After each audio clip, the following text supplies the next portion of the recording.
Hey guys, Wyatt here and welcome back. In this video, we're going to be talking about how you can go out there and find a new niche to target.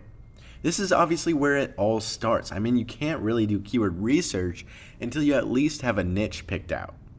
So if you already have a niche at this point, if you have your own business, a local business, or if you already have your own products, you have an online shop, whatever, you already know what your niche is, then this video doesn't really apply to you and you can go ahead and skip it and move on in this action map. However, if you're completely clueless right now as to what niche to get into and you don't really know where you're going to start your next SEO campaign, then this video is for you.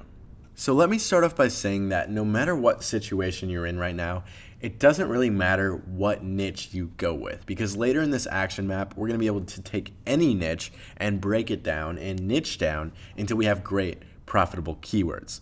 So you can't really mess this step up even if you tried, which is why I always recommend to go into a niche that you know about. Go into a niche that you're passionate about and that you have a lot of information in that niche. You already know things, right? So it's going to be much easier to sell stuff if you know about that topic. If I got into the cosmetic or fashion niche, I would have a tough time building out an authority site in that niche or trying to sell, makeup or cosmetic products, right? Whereas if I get into a niche related to marketing or SEO or anything like that, well, it's going to be a breeze because I already know about all of those topics.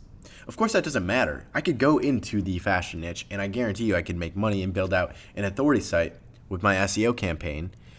But I'm just saying you'll have an advantage if you go into a niche that you're passionate about and that you know about, especially if you're going to be writing the articles yourself. If you're going to be doing that, definitely get into a niche that you know about. So with that being said, what kind of niche do we pick and how broad should it be, right? So you could obviously go into a weight loss niche, or something that is kind of a sub niche of that would be like a fitness niche. So that's a little bit smaller and might be easier to go ahead and get into that niche and dominate. Now, that's kind of a broad niche in itself, maybe a bad example. So let me give you another example.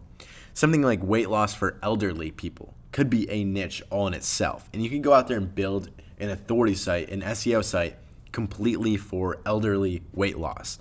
And then you could go find millions of keywords based on that topic. And you could just go out there and build this authority site all about elderly weight loss and just target elderly people. You already know who your target audience is. It's going to be easier to go out there and branch out and niche down and find the right keywords that you need to be able to target.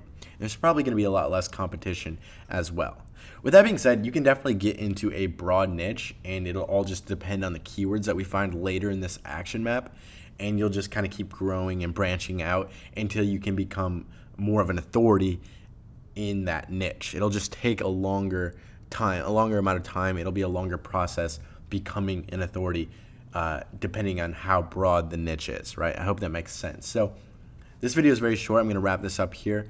I just want to say that if you're clueless as to what niche to go into, just go into a niche that you're passionate about and that you know about. That way, when it comes to making products, you don't just have to sell affiliate products. You can actually make your own products. And if you build a list in that niche, then hey, it's going to be a lot easier to come up with content or send emails in that niche. So just for future thinking, just for future planning, just go into a niche that you know about, especially if it's your first time creating an SEO site. It's going to be a much smoother process.